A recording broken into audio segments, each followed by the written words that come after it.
Hey guys, what up? Total Control 871. Yes, Stetson makes it easy for you. You know, when I was checking out this commercial a few years ago, yes, young people, that's what people in our 40s and 50s do. We go on YouTube and relive our shattered lives, our long lost childhood. That was one of many holiday commercials that I remember from the 80s when I was a child.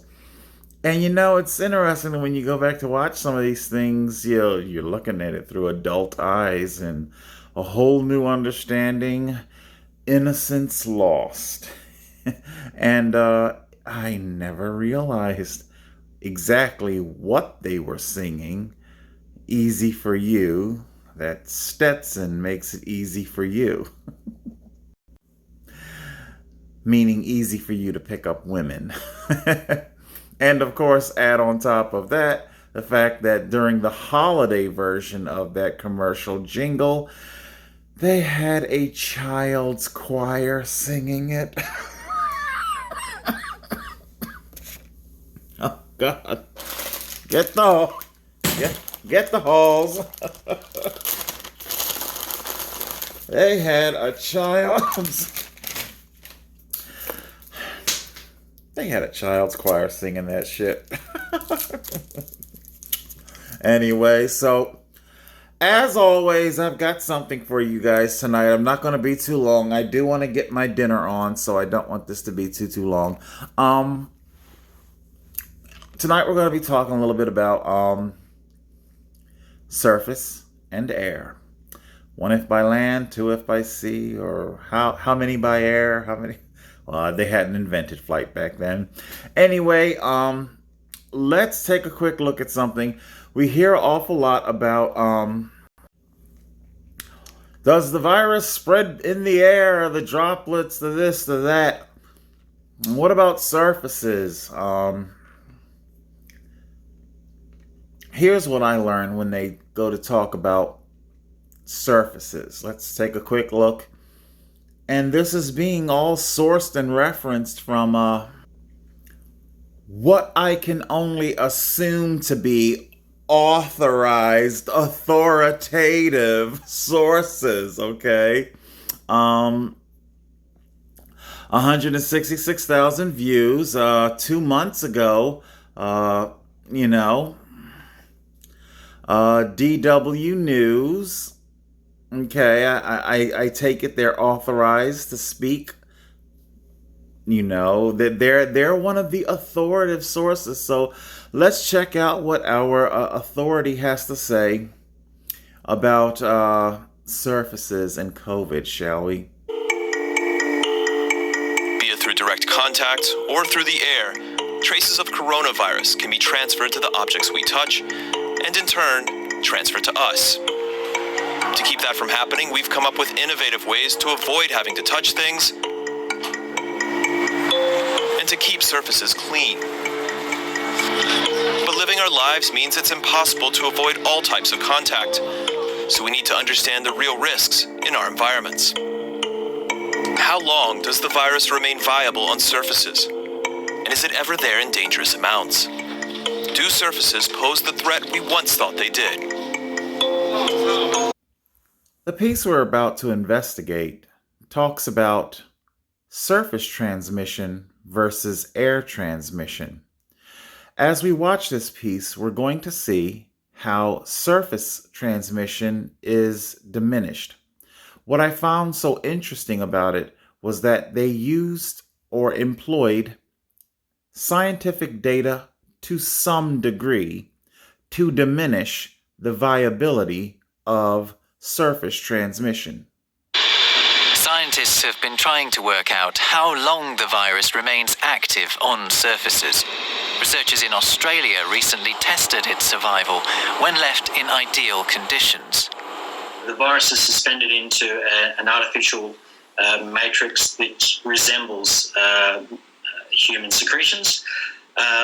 We then placed a droplet of that virus onto the surface, allowed it to dry, and then incubated it for up to 28 days at 20 degrees, 30 degrees, and 40 degrees.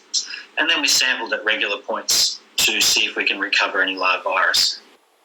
The scientists concluded that coronavirus can remain infectious on surfaces such as glass, steel, and polymer banknotes when kept at 20 degrees Celsius for at least 4 weeks. That's more or less room temperature. However, move up to 30 degrees and the virus survives for just 7 days. At an even higher temperature, 40 degrees Celsius, it remains infectious for just 24 hours.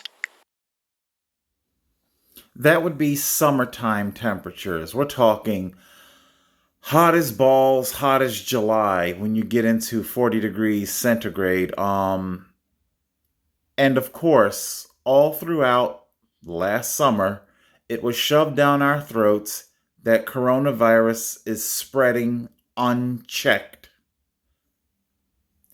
And of course, we never got to see any kind of concrete proof of this. We constantly saw the outside of trailers, alleged mobile morgues. We never got to see the inside of them. Once again, tent hospitals went empty. I'm not going to play this whole thing for you. I am going to link it below. But one thing that I want to see if we can get Professor Emmanuel queued up there. There he is. That's Professor Emmanuel Goldman. One of the things that he speaks about in this piece is that he talks scientifically, about the Australian study. And remember how draconian the Australian lockdowns are. So we're seeing proof that Australia and probably the UK and a lot of other places, the heavier-handed lockdowns were all driven by highly skewered data. Professor Goldman, he goes on to talk about that. Our Australian, this guy, see, where is he at here? Come on, where are you at? This guy, he goes on to talk about how the virus was suspended in a solution that mimics human secretions. But Professor Goldman goes on to talk about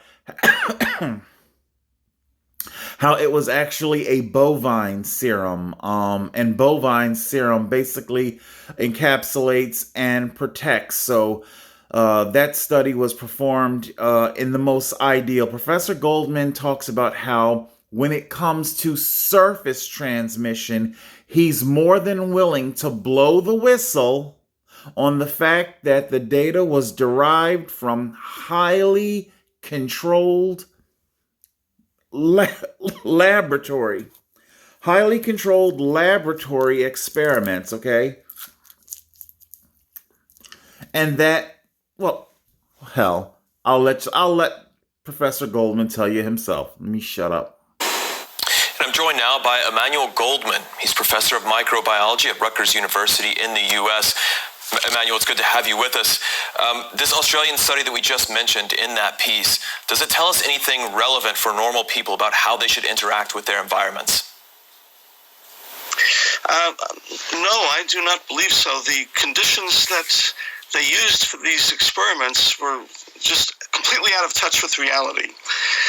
It's as if the scientists sat down and said, how can we devise a way to protect this virus as long as possible? What can we do to extend its lifetime? That's what they were doing. For example, they did their study in the dark. That is, the virus was kept in the dark. The virus is killed by light, ultraviolet light. You already mentioned that in your broadcast. All light has some component of ultraviolet. They used material in the virus preparation that they were aiming to imitate human secretions. But they used something called bovine serum albumin. Bovine stands for cow. This is a protein from cows, and it's already been published that bovine serum albumin protects the virus and prevents it from decaying. The virus is killed by being dried out. They did their experiment in 50% humidity. Now, that's a relatively normal humidity indoors, but humidity is a variable.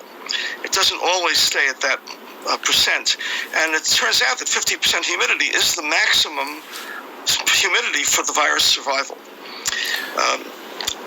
All right. When the virus dies, dries out, it dies. So I was going to say the stuff. Now, before you sit here and start singing Professor Goldman's praises, okay, for having blown the whistle on how data is being manipulated and skewered for coronavirus that promotes lockdowns, the reality is that Professor Goldman is indeed a deep state agent. He goes on later in this segment to talk about how he says that the whole ultraviolet light, the surfaces are not a main transmission vector. That's a pretty tough pill to swallow.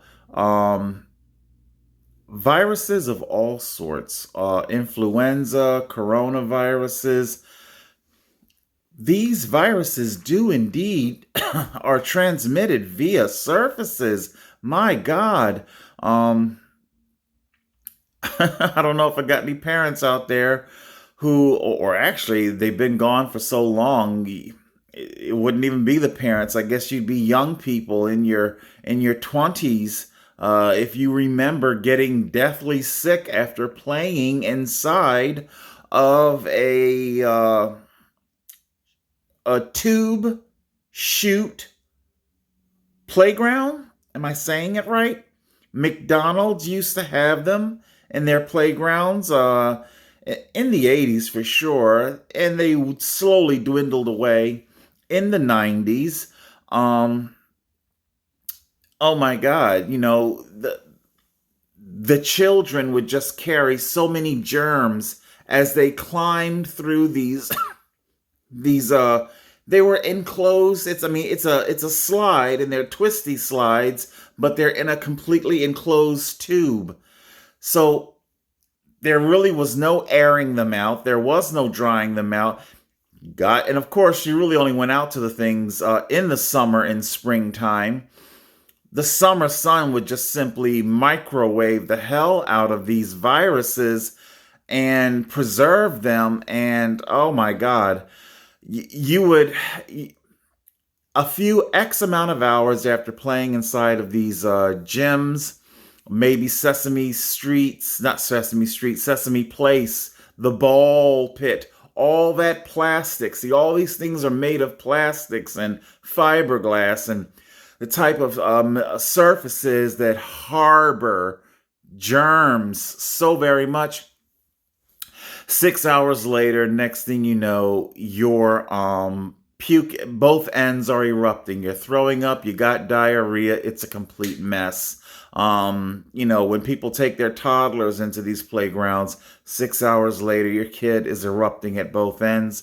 It's a shame that the doctor here he is downplaying one transmission. He's using scientific data to downplay one, while offering no scientific data for his mask.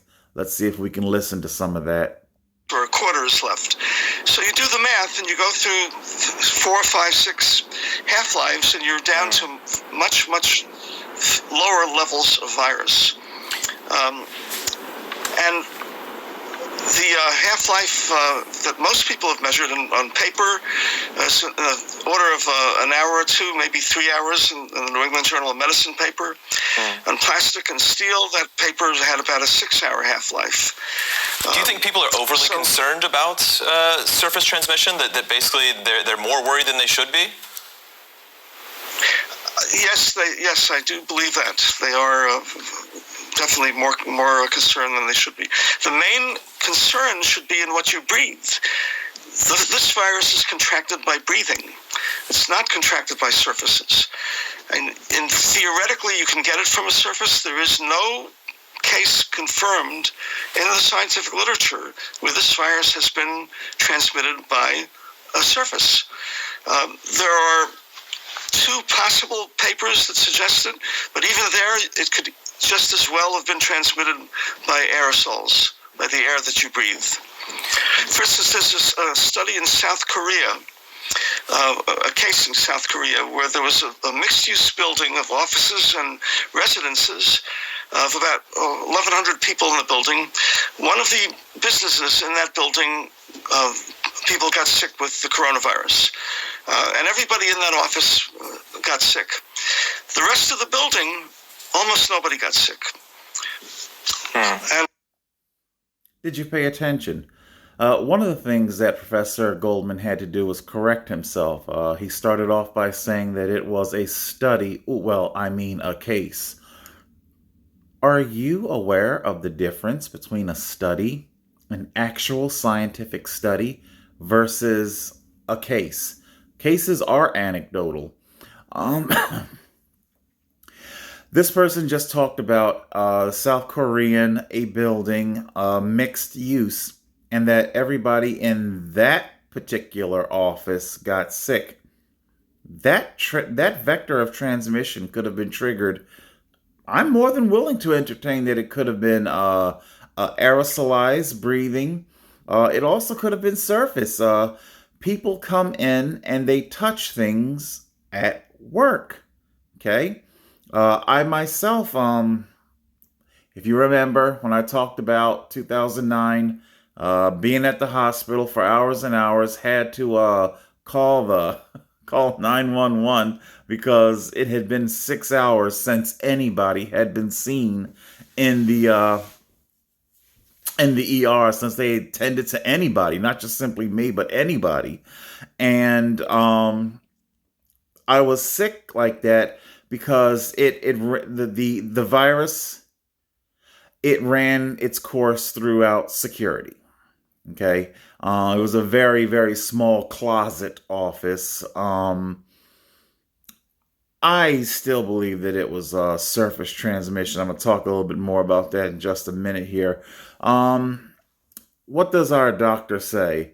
Our doctor goes on to, let's see. Just as well have been transmitted by aerosols, by the air that you breathe. For instance, there's this by surfaces. And theoretically, you can get it from a surface. There is no case confirmed in the scientific literature where this virus has been transmitted by a surface. So Professor Goldman, he talks about, he gives us math. He talks about the half-life of the virus, on what solution the virus was preserved in, the virus's environment, the half-life, what surface was it on, how long. He has all these answers, but only when it comes to surfaces. We later, as the segment comes to an end, Professor Goldman isn't saying any of this when it comes to his claims of aerosolized transmission. Let's see if we can hear some of that. That just for peace of mind? Is it a gesture? Briefly, if you can. I think it's peace of mind. It's just a gesture. Again, the problem with focusing on surfaces is that it takes your focus away from what really is important, which is what you breathe. All right. Emmanuel Goldman, we'll have to leave it there. Professor Emmanuel. What do you mean, leave it there? How come you're not going to give us any kind of scientific data on aerosolized particles? And of course, all the many different types of fabric that are used as masks. You see, I'm more than willing to entertain and listen to your data concerning surfaces. But then you just simply leave it half undone. What about the size of the virus? What about the porous material of fabric? How can you say that mask work when you're not giving us any data? Okay, so far, all I know, all I've seen is nothing more than cute little science experiments. Water vapor being blown through a mannequin head and shining a green light through it.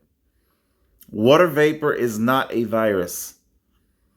We saw how a petri, I guess you call it a petri wand, where she was swabbing the railing of the escalator.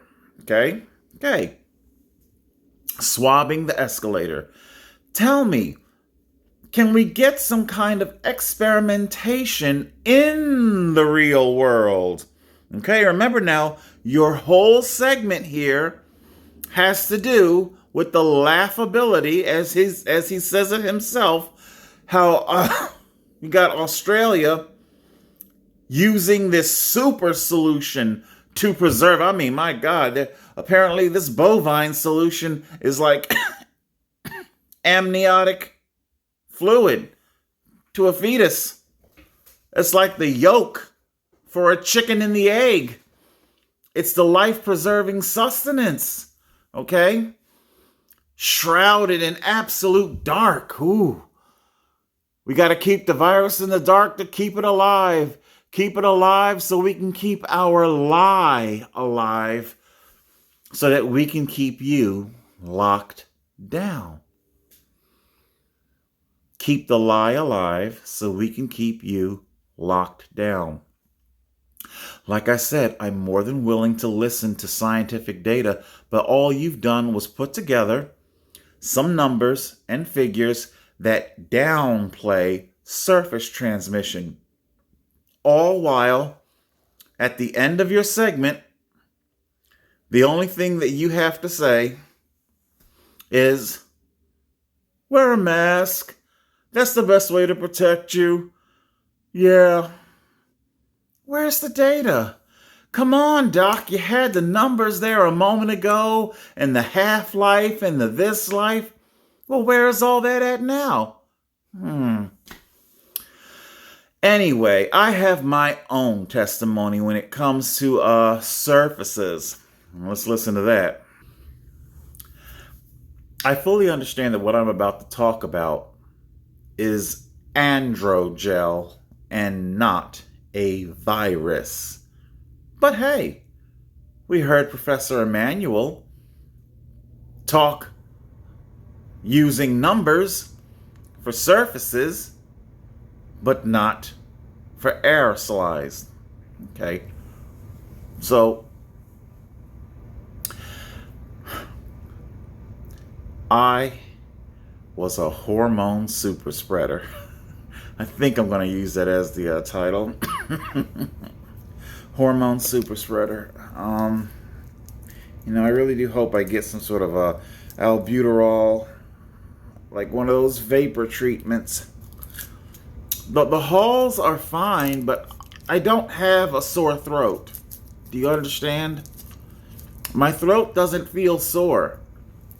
It's the windpipe. It's the air. When it moves, when I move volume of air through my windpipe to speak, that's when the tissues in the windpipe, not the throat, not the esophagus, the tissues in the windpipe become irritated and cause me to cough. So, I need something that I can inhale as a treatment. The halls don't really help that much. I need something to inhale. Okay,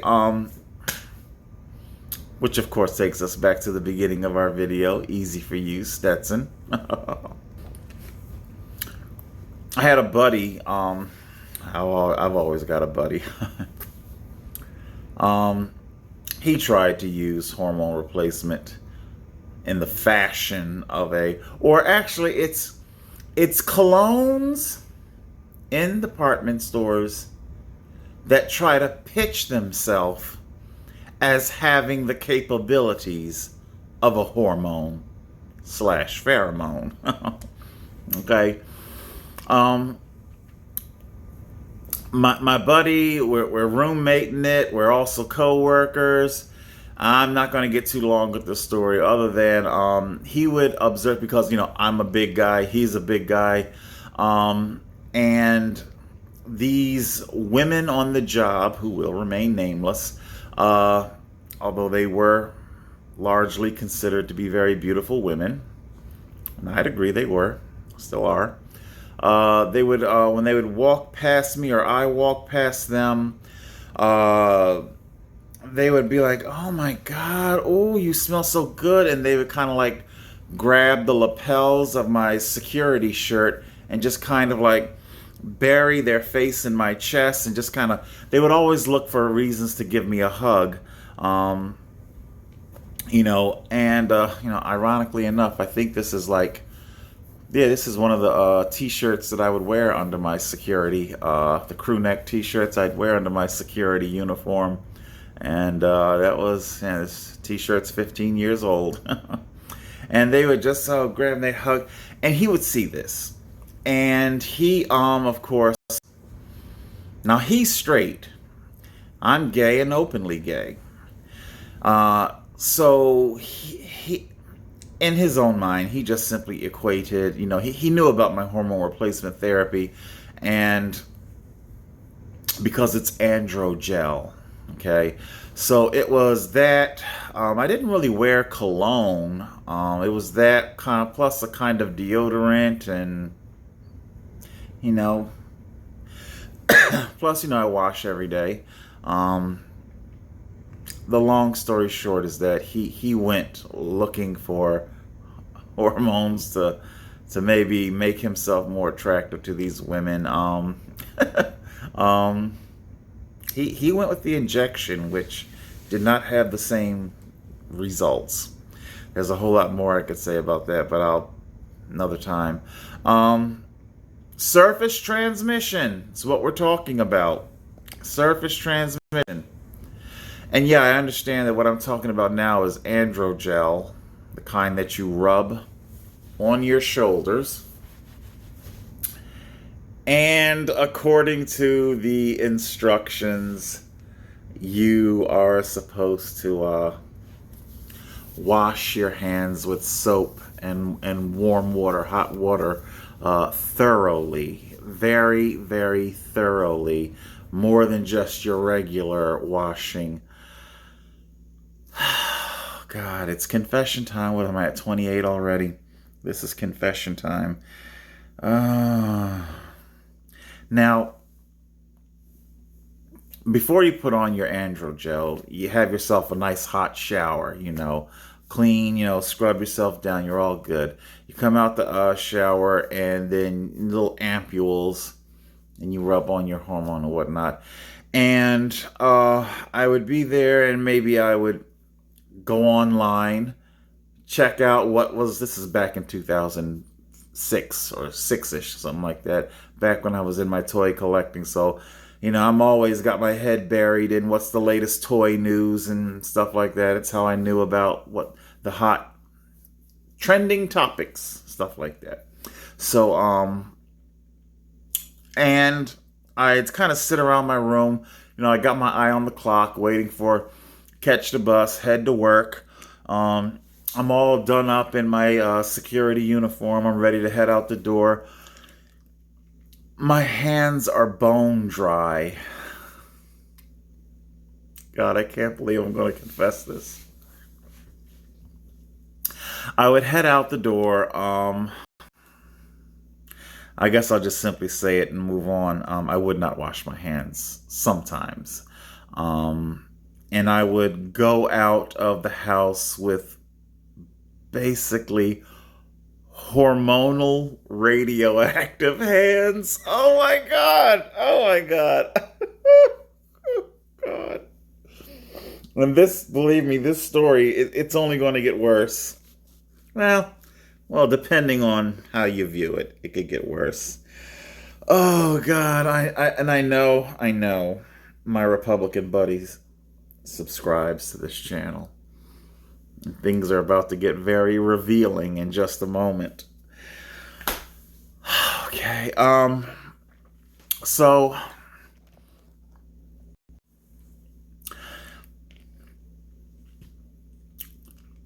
I had coworkers in the security office. I'm not going to really say too much about that, other than the fact that there was evidence that his libido was increasing. And in case you're wondering, the vector of transmission would probably be the joystick of the security cameras, which was plastic. And my hands would be bone dry. However, I would notice that when I would get excited, they almost, I wouldn't say they got sticky, but kind of like how if you got a tiny bit of moisture on them, that you can open up a plastic shopping bag, kind of like that.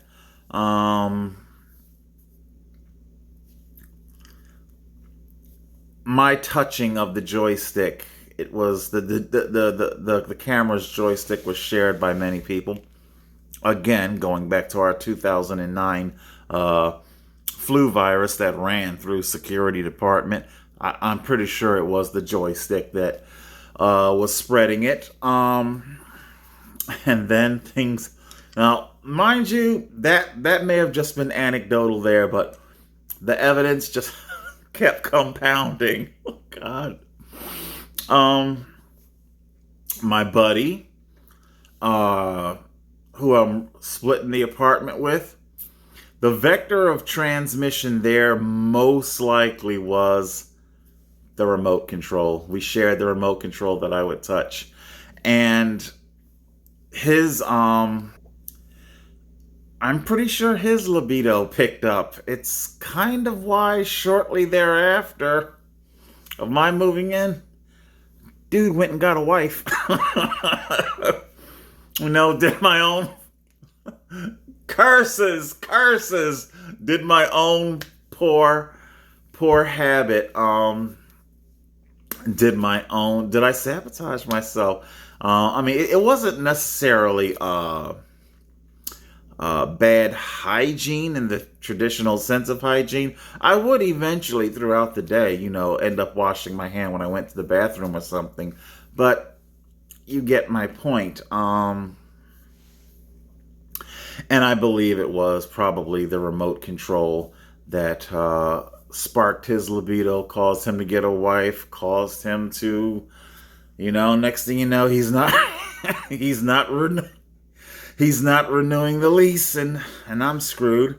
And then there was my Republican buddy. Oh God! Oh my God! And I definitely know from a couple of different ways that I think I infected him.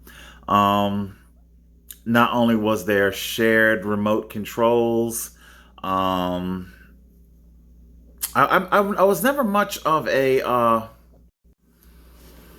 not really much of a handshaker, so I guess maybe that's why I never really thought too much about it being that big of a deal of mine not washing my hands.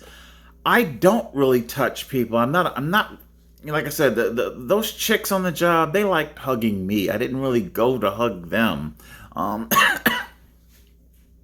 They liked hugging me. I'm not really a handshaker. I'm not, I already had what you would call social distancing already built in, hardwired into my head already.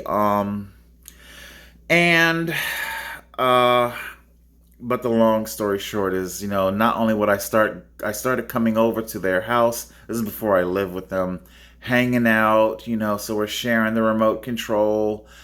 Oh my God, the dog, poor Rudy. Oh my God. Oh God. I bet right now is what they're probably pissed about. I bet they're slamming the goddamn counter right now, being like, you motherfucker. Because, and I guess it isn't really funny. It isn't. Rudy kind of became aggressive toward the other two dogs who were female. I don't really know if he would have been aggressive toward any of them, a male dog or not, but Rudy was already kind of half crazy anyway. He was a wacky dog. The dog became obsessed with me. Now, obviously, a dog's nose, any dog's nose. I mean, if I were to, if a day into, 12 hours into my day, if I were to smell the palm of my hand, I could kind of sort of smell um, the faint remnants of the androgel. Of course, a dog would be able to smell this 1,000 times more. Um, Rudy was completely obsessed with me. I guess it was like a hormonal thing. Dogs are pack animals. This is testosterone. This is androgel. I don't know if Rudy just began to see me as leader of the pack or whatever the hell you want to call it. But Rudy, he wouldn't, when my Republican buddy would call him to come over because he wanted to pet him and he wouldn't leave my side. And then Rudy's kind of began to get somewhat aggressive. Well, not somewhat. He was aggressive with the other two dogs. They had to start segregating them, separating them. And then one of the side effects of androgel, for men who have prostate issues, pre-existing prostate issues, it will fuck with your prostate. Oh, God, this is such a confession. Oh my God. He started going back to his prostate doctor because like I say, he had a prostate issue already, prostatitis. It wasn't prostate cancer, just prostatitis. And but I believe that the cross contamination of the androgel, I believe it did aggravate it. However, if there's a bright side to the story, I am definitely sure dude's libido got boosted, and he now has two kids. Might have more. I haven't seen him in years, but he has two beautiful boys, and okay, so you suffered a little with the prostate thing.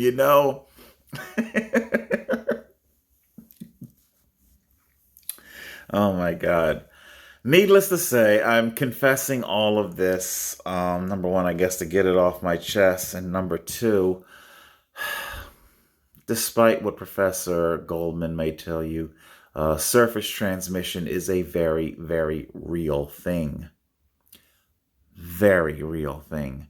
I cordially invite Professor Goldman or anybody else. Can you favor us with some data? Can you show us something that isn't just simply a science experiment? Okay? Or as you yourself caught yourself, it's not a study, it's just a case. A scientific study is a very, very involved process. Okay, it's not just simply slapping together some a quick science experiment and doing a quick trick for the camera. A scientific study, it's a very involved process. Okay, that's it. I didn't mean it to go this long. I'm going to get my dinner together, and I suggest you do the same. Hopefully, you've already had dinner with your family, and hopefully, you washed your hands. Don't think that I don't wash my hands. Like I said, I do wash my hands when I go to the bathroom and things like that.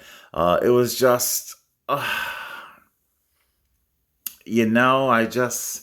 because it would just feel like it's dry. Like right now, it feels dry, bone dry, and I thought, it's true. I was reckless with it, and I was a hormone super spreader. I was a hormone super spreader, and people got horny, and babies got made. That's it. Total Control 871.